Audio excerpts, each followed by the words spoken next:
சண்டைக்கோழி மாதிரி சண்டை போட்டுட்டு இருக்கக்கூடிய கணவன் மனைவிகள் 2 பக்கம் வந்திருக்காங்க. சண்டை நடக்கும் போது நம்மள அடிச்சுட்டு அவங்க அழ ஆரம்பிச்சிருவாங்க. பரவாயில்லையே, அங்கதான்டா இருக்கு இந்த ஸ்டைல் பாண்டியோட ட்விஸ்ட். அவங்க கில்ட் ஆகணும். நம்ம பண்ணமா இல்ல அவ பண்ணாலான்னு புரிய குழப்ப ஸ்டேஜ்லயே வச்சிருக்கணும். ஃபன்னிகள் மாதிரி.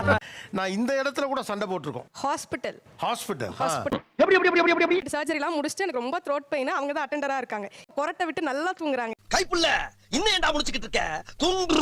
எனக்கு ரொம்ப கோவம் வந்துருச்சு. புடிச்சு எழுப்பி விட்டு நல்லா திட்டி விட்டேன். அது நியாயமா? நான் யோசிச்சேன்னா என் ஹஸ்பண்ட் தூங்காம எனக்காக உட்கார்ந்து இருக்கணும் அப்படின்னு யோசிச்சேன். அதாவது அவர் தூங்க கூடாது. ஆமா. இருக்கும் எல்லோரும் தூங்கத்தான் செய்வார்கள். ஏதோ அலுப்பில் கொஞ்சம் அசந்திருப்பேன். Dress கடையில சண்டை வந்து பாத்துருக்கீங்களா சார்? Dress கடையில சண்டை வரும் சார். என்ன சார் பொம்பளைங்களோட துணிக்கு வந்தீங்களா? எதுக்குன்னு கேட்டா அவங்களுக்கு கார்ட்டூன் பிடிக்குமா சார்? அதுக்கு டாம் அண்ட் ஜெரி Dress வேணுமா சார்? அதுக்கு நாம எங்க சார் போக முடியும்? யார் புரியல, உங்க பொண்ணு சொல்றாப்ல சார். என் ஒய்ஃப் சொல்றாங்க சார். இவர்தான். இவருக்கு இதான் வேலை. அவங்க கார்ட்டூன்ல வரா சார் அவங்க. சார் அது மேல ஒரு கிரேஸ் தாங்க சார். என்னம்மா நீங்க இப்படி பண்றீங்களாமா? சரி, ஆனா கடையில் இல்லைன்னா என்ன பண்ண முடியும்? அதுக்கு எதுக்கு சண்டை போடுறீங்க? சார் தேடி கொடுக்கணும் இல்லைங்க சார் எனக்கு. இவன் சரியான பைத்தியம் இல்ல, சரியாகாத பைத்தியம். சார் அவர் ஆசைப்பட்டதை நான் வாங்கி கொடுத்துருக்கேன் சார். அவர் என்ன ஆசைப்பட்டாரு? பல தெரியுதே, எதை சொல்றது? டிஷர்ட் நிறைய ஃபேன்சியா ஆசைப்படுவாருங்க சார். ஓகே, அதை நான் வாங்கி கொடுத்துருக்கேன். அதே மாதிரி நான் ஆசைப்பட்டதை அவர் வாங்கி கொடுக்கணும்ல. பிளே ஸ்டேஷன் கேட்டிருக்கேன் சார். பிளே ஸ்டேஷன் கேட்டது நான் விளையாண்டு கெட்டு போயிடுவேன், வேலை செய்ய மாட்டேனா சார்? அது வாங்கி தர மாட்டாங்க. இல்ல நான் தெரியாம தான் கேக்குறேன். நீங்க எல்லாம் பைத்தியம். சைல வெட்டிங் ஆனிவர்சரிக்கு வாங்கி தரேன்னு சொல்லியிருக்கேன். இல்ல நான் என்ன கேக்குறேன், நீங்க 2 பேருமே திருந்துங்கங்கறேன். எனக்கு அந்த குழந்தை நினைச்சா கவலையா இருக்கு. குழந்தைக்கு என்ன வயசு சார்? 3 வயசு சார். அந்த பிள்ளை உங்களுக்கு என்னதான் கேட்கும்?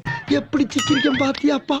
அம்மா அப்பாக்கள் குழந்தையா இருக்கிறதுனால குழந்தைகள் குழந்தைகளா இருக்க முடியல. நீ கேட்ட ஒவ்வொரு கேள்வி என்ன செருப்பால அடிச்ச மாதிரி இருக்குடா. நடு ரோட்ல சட்டம். நடு ரோட்ல ஆணின் பசியை பெண் பெருசா உதாசீனப்படுத்த மாட்டாங்க. பெண்கள் நல்லா நிம்மதியா சாப்பிட்டாங்கன்னாவே சண்டை வராது. பெரும்பாலும் சண்டை போடுறப்பல ஒரு அரை பசி என் வயிற்றில் இருக்குங்கிறவங்க கை தூங்க. அவ்வளவுதான். ஆல்மோஸ்ட் சண்டையுடைய ஒரு வேர்க்கான ஒரு ரீசன்ல வந்து அவர்களின் பசி ஒரு காரணம். கரெக்ட்டா? ஓகே, வேற எந்த இடத்துல எல்லாம் சண்டை? தியேட்டர்ல சார். என்ன தியேட்டர்ல என்ன சண்டை? சொன்னா தீத்துற போறியா? என்னால முடிஞ்சதை செய்யறேன். போற வழியில டிக்கெட் புக் பண்ணிட்டேன். கிராசிங்னா நம்ம கேட் ஓபன் பண்ணாங்கன்னா அந்த கேட் என்ட்ரன்ஸ்ல நாங்க உட்கார்ந்திருக்கோம். ஏன் இங்க டிக்கெட் புக் பண்ண? நீங்க புக் பண்ணதுனால இப்ப எல்லாருக்கும் நான் வழி விட வேண்டியதா இருக்கு. நான் எப்ப படத்தை பாக்குறது? வேணா. ரைட். வீடியோ பிடிச்சிருந்தா மறக்காம லைக் பண்ணி போட்டுருங்க. நம்ம சேனலுக்கு புதுசா வரீங்க சப்ஸ்கிரைப் பண்ணி வச்சுக்கோங்க. உங்க ஹஸ்பண்ட் அல்லது வைஃப் கூட எப்பலாம் சண்டை போடுறீங்க? கமெண்ட்ல சொல்லுங்க. Thank you. கேன்சல் பண்ணிடுறேன். மறுபடியும் வேற டிக்கெட் புக் பண்ணி கூட்டி போறேன்னா அதெல்லாம் இல்ல. நான் இன்னைக்கு இந்த படம் இந்த ஷோ இப்பதான் பார்க்கணும். ரொம்ப பயங்கரமான ஆளா இருப்பாரோ. ஏன் கிராஷ் பண்ணனும் இப்போ? இப்ப படம் ஓடிட்டுல சண்டை போடுறாங்களா? ஆமா சார். படம் முடிஞ்சப்பவும் சண்டை வீட்ல. ஆமா மாஸ்டர். உன்ன நினைக்கும் போது என்னால முடியலடா. எவ்வளவு பேர் அப்படி போயிடுவாங்க? ஒரு 4-5 பேர். அவ்வளவுதான். மிஞ்சி போனா ஒரு 3 சீன் எல்லாமே எனக்கு கட் ஆகுதுல சார். Right okay. இது கொஞ்சம் சுவாரஸ்யமான கேஸ் தான். அவர்கிட்ட சண்டை போடும்போது சீன் போனது பிரச்சனை இல்ல. அது பிரச்சனை இல்லனா? ஆக்சுவலா நான் தான சண்டை போடுறேன். அதான் பிரச்சனையே. எனக்கு உன்னை கட்டி பிடிச்சி அள்ளணும் போல இருக்கு. நான் வரேனா? அந்த மாதிரி தெரு ஒரு ஆள் இருந்தாலும் வச்சுக்காது. உண்மையா சொல்றேன். அதாவது நான் ஒண்ணும் சொல்ல மாட்டேன்னு சொல்லணும்னு நினைச்சேன். எங்கேயோ போய்ட்டடா நீ. எங்கேயோ போய்ட்ட. கட்ட போய் வாங்க கூடாதுன்னு எனக்கு கிள்ளிக்கிட்டே இருப்பாரு. அந்த 2000 ரூபாய்க்குள்ள மளிகை சாமான் வாங்குவாங்கன்னு சண்டை போட்டே இருப்பாரு. பிள்ளை சொல்ற மாதிரி படிச்சு சொன்னேன். கோட விட்டுட்டே. கட்டப்பை பிரச்சனை இல்ல. நீங்க அந்த ஒரு கட்டப்பையை வாங்குறதுக்காகவே ஒரு 1900 வந்தா ஒரு 2000க்கு சாமான் வாங்குவீங்க. எப்படி சார் இவ்வளவு கரெக்ட்டா சொல்றீங்க? எப்படி? அது நானே ஃபோன் பண்ணி சொன்னா கூட எங்க அம்மா ஃபர்ஸ்ட் நீ என்ன பண்ணனும்னு என்ன கேட்பாங்க. நானே அதான் கேட்பேன். சொல்லிட்டு ஆனா சண்டை போடும்போது ஃபர்ஸ்ட் கையை தான் வாங்குவாரு. அடிக்க மாட்டாங்க. கும்மி ஆம்பிட்டு பேரும் சொல்லிவிட்டேன். சண்டை நடந்துச்சு அடிச்சிட்டாங்க. அதுக்கு அப்புறம் வந்து அடிக்கிறதெல்லாம் கிடையாது. ஆனா அந்த கை வாங்கினாலே அந்த அடி ஞாபகம் வந்துடும். ஐயோ நம்ம மைண்ட் அங்க போகுது. கத்துவாங்க சார். சண்டை வந்து அதிகமா போட ஆரம்பிச்சிருவாங்க. நம்மளால வந்து கண்ட்ரோலே பண்ண முடியாது. முடியல மேடம். முடியல. நம்ம அடிக்க மாட்டோம். சும்மா வந்து பயந்தா முடுத்துவோம். அடிச்சிருவேன் அப்படின்னு சொல்றதுக்கே அவங்க வந்து என்ன பண்ணுவாங்க, நம்மளே அடிச்சிருவாங்க. இல்ல நான் இவங்க தான் நம்ம லைஃப். என்ன அடிச்சாலும் கொண்டாலும் நம்ம கிட்ட தானே இருக்க போறாங்க அப்படின்னும். அது வந்து உரிமையா மிஸ்யூஸா? மிஸ்யூஸ் தான். அப்புறம் அது எப்படி உரிமைன்னு சொல்ல முடியும்? பொறுத்துக்கிறதுக்கு சகிச்சுக்கிறதுக்கு நம்ம என்ன பொம்பளையா? ஆம்பள மாமா. ஸ்கூல்ல சண்டை போட்டுருக்கோம். ஸ்கூல்ல? ஆமா. அச்சிச்சோ. பேரண்ட்ஸ் டீச்சர்ஸ் மீட்டிங்க்கு கூடுவாங்க. மெசேஜ் வரும். அந்த மெசேஜ் வரதுல இருந்து ஆரம்பிக்கும் சண்டை. எப்படி? எதுக்கு இத்தனை? இன்னொரு பேரண்ட் பார்க்கலாம் அல்லது உங்க பையனோட ஃப்ரெண்டே பார்க்கலாம். அந்த இடத்துல எப்படி சண்டை போடுறீங்க? நாக்க பிடிக்கிற மாதிரி அப்படி கேளுமா. நீங்க உங்க ஆபீஸ்ல சண்டை போட்டீங்க அப்படின்னு ஒரு சீன் வச்சுன்னு வச்சுக்கோங்களேன். உங்களால கற்பனை கூட பண்ண தேவையில்லாம அதை கூட எதுக்கு இதுல சொல்றேன். 2 பேரும் நடு ஆபீஸ்ல இருந்து சண்டை போட்டீங்களா? ஆபீஸ் கேண்டீன்ல ஃபயர் பண்ணிடுவாங்க. உனக்கு வந்தா ரத்தம், எனக்கு வந்தா தக்காளி சட்னி. இருக்கீங்க. உங்க லொகாலிட்டிக்குள்ளங்கறப்ப இவ்வளவு யோசிக்கிறீங்களே, இது அந்த பையனோட லொகாலிட்டில. ஐயா இவ்வளவு நாளா மூடி கிடந்த அறிவு கண்ணே நீங்க தோந்திட்டீங்க.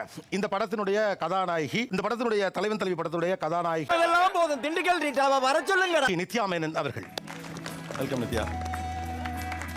மாமா மின்னல். அடுத்தது தலைவன் தலைவி படத்தினுடைய கதாநாயகன் வந்துட்டாங்க. ஹீரோ இன்ட்ரோடக்ஷனா? மக்கள் செல்வன் விஜய் சேதுபதி அவர்கள். இருக்கீங்களா? சந்தோஷம். வெல்கம். எல்லாருக்கும் வணக்கம். வணக்கம் வணக்கம். வாங்க வாங்க. உங்களுக்காக தான் வெயிட் பண்ணிட்டு இருக்கேன். நீங்க வந்தா தானே கலகலன்னு இருக்கும். விஜய் சேதுபதி ஆரம்பிக்கணும் அப்படின்னு நினைக்கிறேன். கணவன் மனைவிக்குள்ள சண்டை வருது, எங்களுக்கு காரணம்னு தெரியலங்கிறாங்க. அது தெரிஞ்ச நாயா இங்க வர்றேன். பல சமயம் காரணத்தை கண்டுபிடிக்கிறதுக்காகவே சண்டை நடக்கும் சார். தெரிஞ்சாலாவது சமாதானப்படுத்தலாம், மன்னிப்பு கேட்கலாம், கால் விடலாம், கடை கூட்டு போகலாம். ஆனால் என்னன்னே தெரியாது. ஒரு வாரம் கழிச்சு திரும்ப தெரியும். அது ரொம்ப சின்ன விஷயமா இருக்கும். அது இதை ஏண்டி முன்னாடியே சொல்ல, ஏன் இப்படி பண்றீங்க? என்னடி சொல்ற? அந்த டார்ச்சர் பண்ற நேரம்லாம் பொண்டாட்டி நினைச்சிட்டே இருக்கும்ல, அது ஒரு சுகம் தான் வச்சுக்கோங்க. வாய்க்கு வந்தபடி எல்லாம் பேசக்கூடாது. எதா இருந்தாலும் நியாயமா பேசணும். சுகம் இருக்குன்னு தான் தோணுது. அந்த தவிப்பு, அதுல ஒரு சுகம் இருக்குல்ல, ஏன் அந்த தவிப்புல அது என்ன சுகம்? அது வந்து புருஷன் எவ்வளவு தூரம் கேர் பண்றான்னு செக் பண்றதுக்கான ஒரு தர்மாமீட்டர்னு வச்சுக்கோங்களேன். இவன் தான் எங்கேயோ செமத்தியா வாங்கியிருக்கான், இங்க வந்து வேற எவனோ வாங்கின மாதிரி அவுத்துறான் பாத்தியா? பலமுறை டெஸ்ட் செய்யப்பட்டிருப்பீங்க போல் இருக்க. இந்த அவமானம் உனக்கு தேவையா? குடும்ப தலைவனா இருக்கிறது தான் சார் மிகப்பெரிய சாதனை. குடும்ப தலைவனாக இருப்பதுதான் சாதனை, பெரிய சாதனை. இப்பெல்லாம் குடும்பத்தினை பார்த்தாலே மரியாதை வருது. நித்யா அப்படியா? தலைவனாக இருப்பது சாதனையா, தலைவியாக இருப்பதா சாதனையா? சபாஷ், சரியான போட். நீங்க எவ்வளவு கேர் பண்றீங்கன்னு நீங்க காமிச்சிட்டா நம்ம டெஸ்ட் பண்ண தேவையே இருக்காது. இப்படி சொல்ற என் சிங்கக்குட்டி. இல்ல, நம்ம காட்டுற கேர் வந்து எக்ஸ்பைரி டேட்டோட வருதுன்னு நினைக்கிறேன் அவங்கள பொறுத்த வரைக்கும். யார் சாமி இவன்? எங்க இருந்து வந்திருக்கான்? அந்த கேர் ஒரு வாரத்துல அது எக்ஸ்பைரி ஆயிடும், திரும்பி டெஸ்ட் வந்து சார். குட்டி சண்டை நடந்தா அது ரொமான்ஸ்க்கு வழி வைக்கும். ரொம்ப நல்லா ஒரு சின்ன காலில் விழுந்துட்டேன்டி அப்படின்னு சொல்லி மறுபடியும் ஆரம்பிக்கலாம். காலில் விழுதுல சுகம் இருக்கு சார், அதனால அது சந்தோஷம். கால வேணும். அது பொண்டாட்டி காலில் நான் ஏதோ டெஸ்ட் தான் அடிக்கடி வச்ச மாதிரி நினைச்சேன். இல்ல சார், சரிடி பொண்டாட்டி, சாரி புருஷனை மன்னிச்சுக்கோ. வெற்றி என்பது சண்டைக்கு அப்புறம் பொண்டாட்டி வந்து உருன்னு இருக்கிற மூஞ்சி ஓரத்துல கொஞ்சம் சிரிப்பாங்கல்ல, அதுக்கு பார்க்க விழுந்துட்டேன்டி. அவ்வளவுதான், ஒரு சாமானியனுக்கு அதான் முதல் சக்சஸ். நம்ம படத்துல அது நிறைய இருக்கு.